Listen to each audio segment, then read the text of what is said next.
Portugal 3, Turkey 1. Yes, people, why football in? Portugal slide past Turkey to play North Macedonia for a chance to be in the World Cup in Qatar in 2022.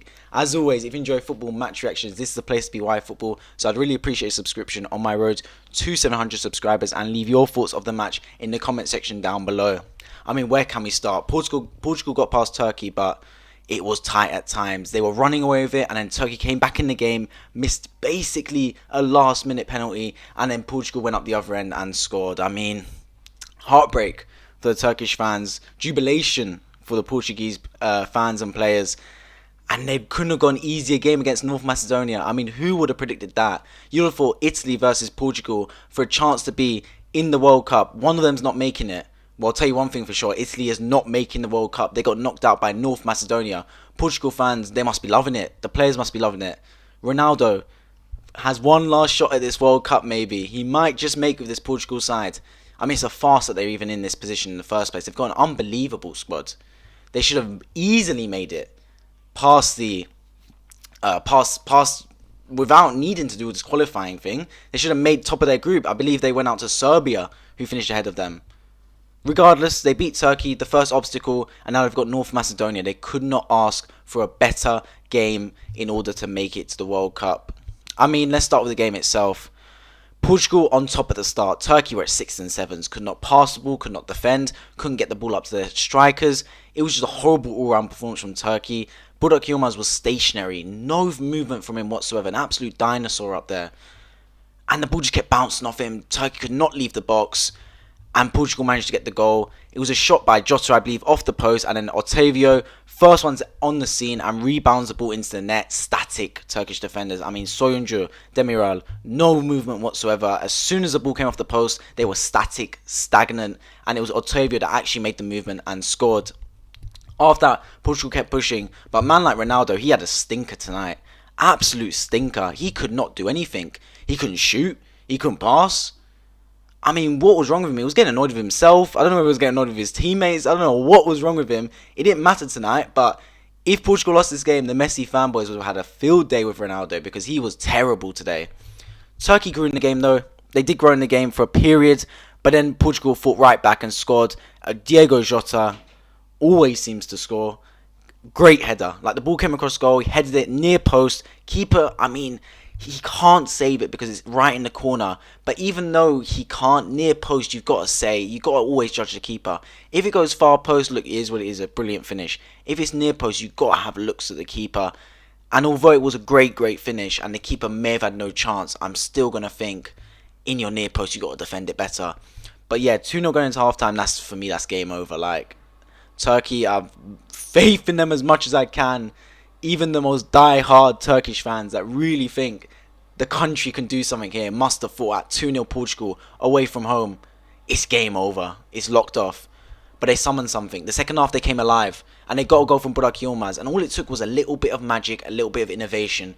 It came to man like Cengiz Ünder on the edge of the box. Slipped it into Burak Yilmaz and a brilliant finish past the keeper to make it 2-1. Portugal. And before, 2-1 Portugal. And before that, the game was drifting.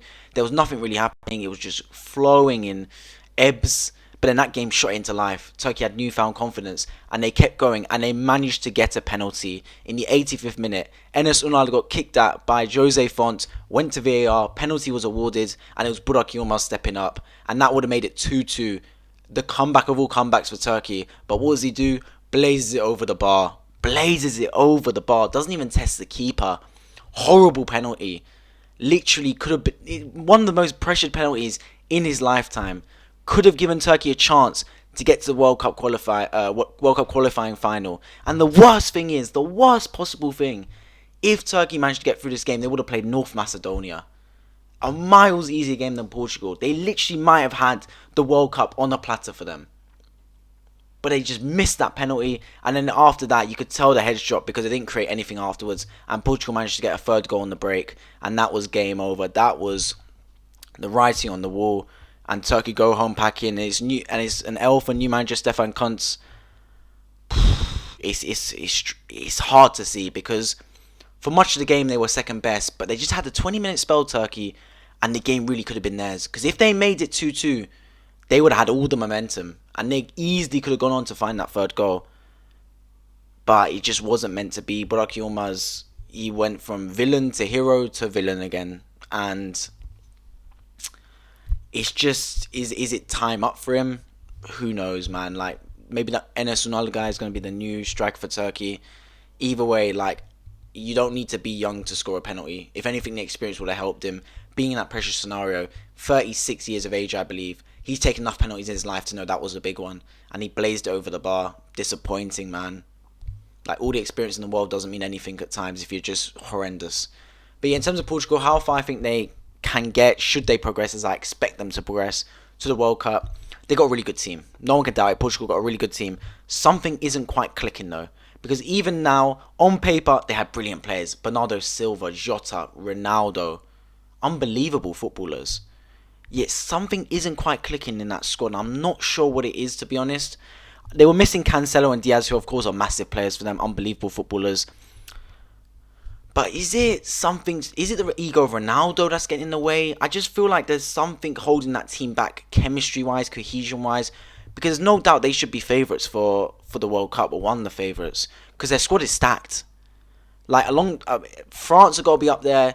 England got a shot just because of the great players they have, even though the mental side isn't quite there for England. Portugal got to be up there. Italy aren't going, so they ain't got a chance. It's a big opportunity for Portugal in this World Cup should they progress. And they just need the team to click, because they have got some great players there. I mean, it's going to be Ronaldo's last World Cup, so he's going to come with a bit of extra aggression, a bit of extra kind of fight in his game, a bite. And they just need that little click in the team. And I really think they can go far in this World Cup should they progress. I like their chances. I like the way, it's just Portugal and Brazil, man. They play unbelievable football. They've got technically gifted players around the whole football pitch.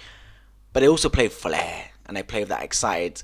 And to be fair, although I did want Turkey to progress, I am still happy to see Ronaldo play his last World Cup. He deserves it. Although he's not my GOAT, should they beat North Macedonia as I expect them to do so, he deserves to play in his last World Cup. He really does, because he's been a legend of this game. I can't see him playing in the 2026 World Cup. This would literally be it for Ronaldo, do or die. And I do honestly believe if he wins the World Cup with Portugal, he will go down as the GOAT.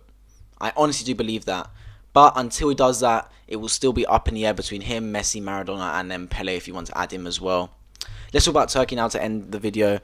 Back to the drawing board for them. I spoke about Turkey a couple videos back when I was reviewing Galatasaray versus Barcelona, and talking about how they need a complete mindset switch in this country.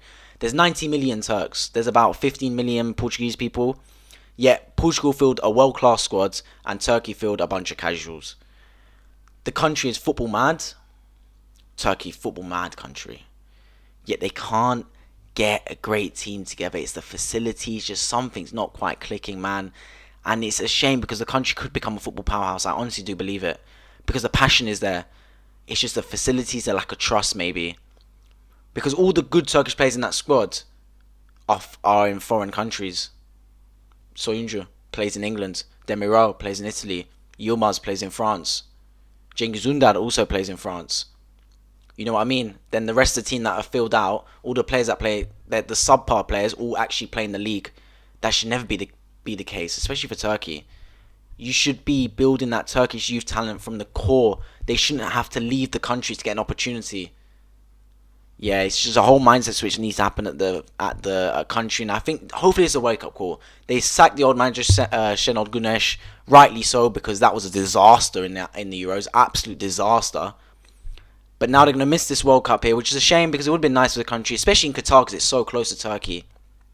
It's going to be back to the drawing board, make some new ideas up, come with a fresh game plan. Burak Yilmaz's time has come. It's a shame that it's going to end this way with him missing a penalty, but there needs to be fresh ideas, fresh squad, and something new to this country for them to have a chance of qualifying to the next Euros, I'm guessing. As always, if you guys enjoyed this video, please consider subscribing on my road to 700. Drop a like down below so this video gets out to more people. I've been MyFootball, and I'll catch you guys in the next video.